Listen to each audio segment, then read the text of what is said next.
This is from a sermon from the Reverend Jazzy Bostock, recently ordained Kanaka Maoli woman serving her curacy at St. Peter's Episcopal Church in Honolulu, Hawaii.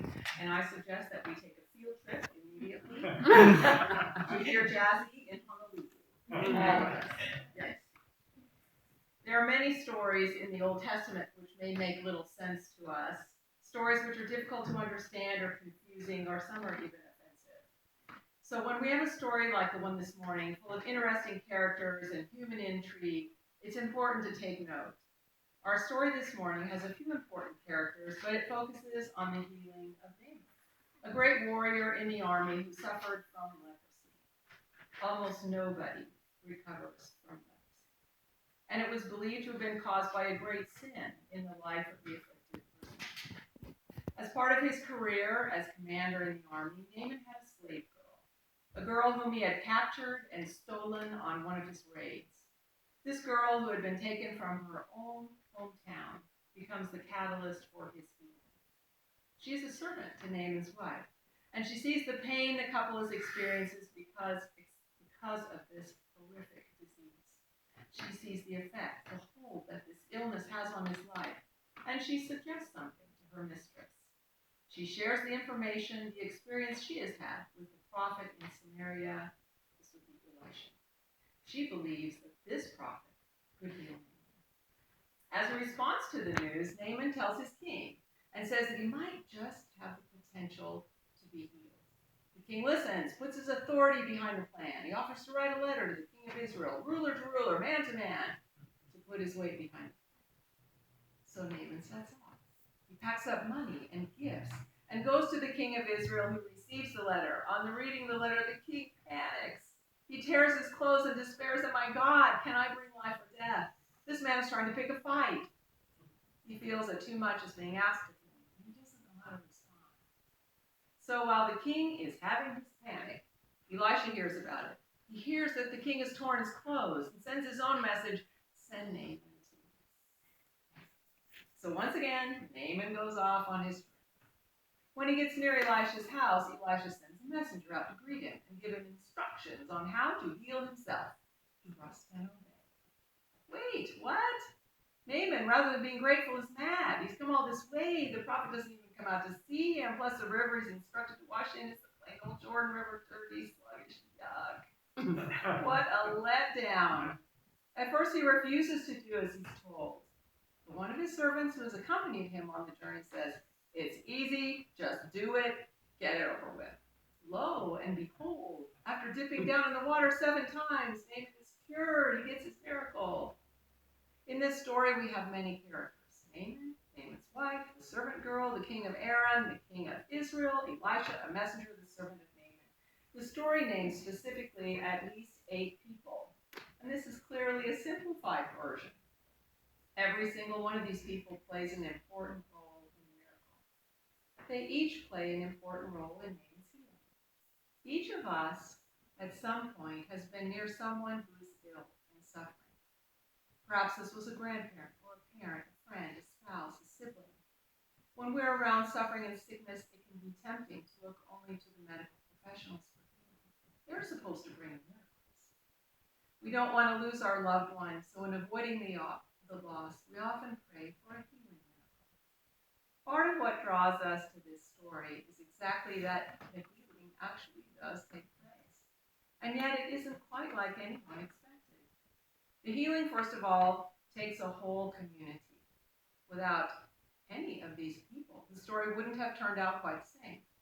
In fact, the one who sets all these things in motion is the slave girl who was captured from Israel, who has, of all the characters in the story, the least amount of power.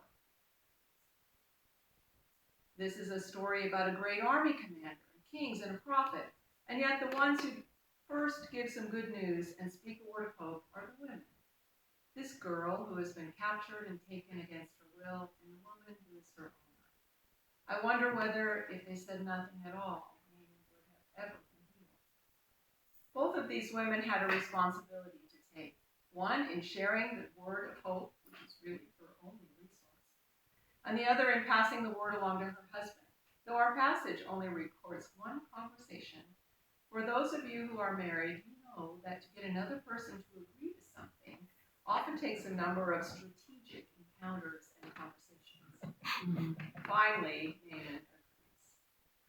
We then come to the king of Aram. He could have decided this was too much. Don't get involved. It's a disgusting disease.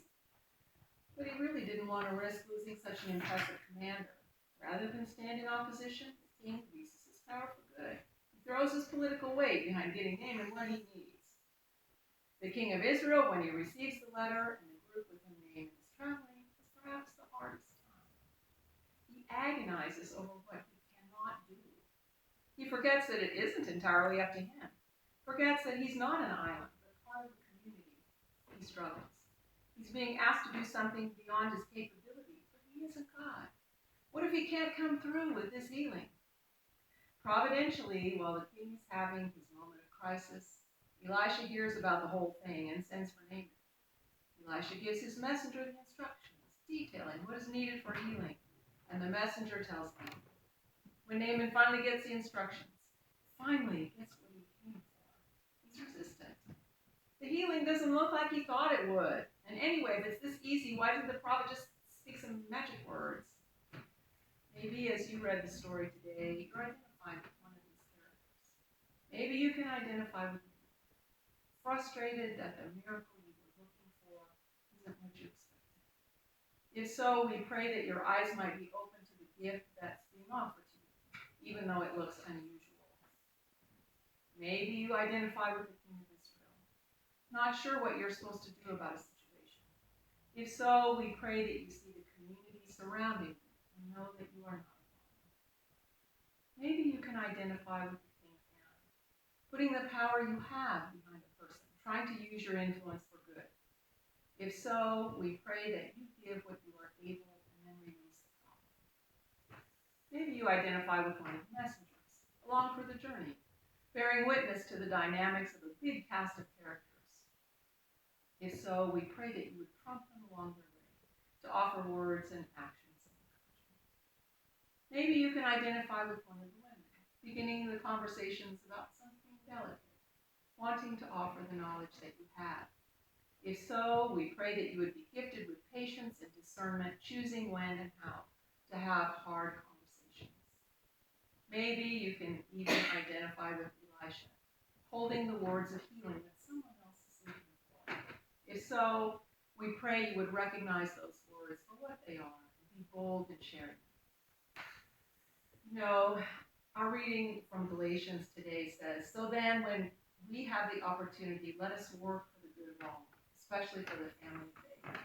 And Jesus in Luke's gospel says the harvest is plentiful, but the laborers are few. Ask the Lord of harvest to send out the laborers. So wherever you are in this journey, may this story bring to you companionship. We're all in this together. We all have parts to play. Our lives were meant for this purpose. You can find in the story of Naaman, in Paul's advice to the church in Galatia, and in Jesus' words about his workers in the harvest. We are all in this together. May each of us see ourselves somewhere and know that we are not alone.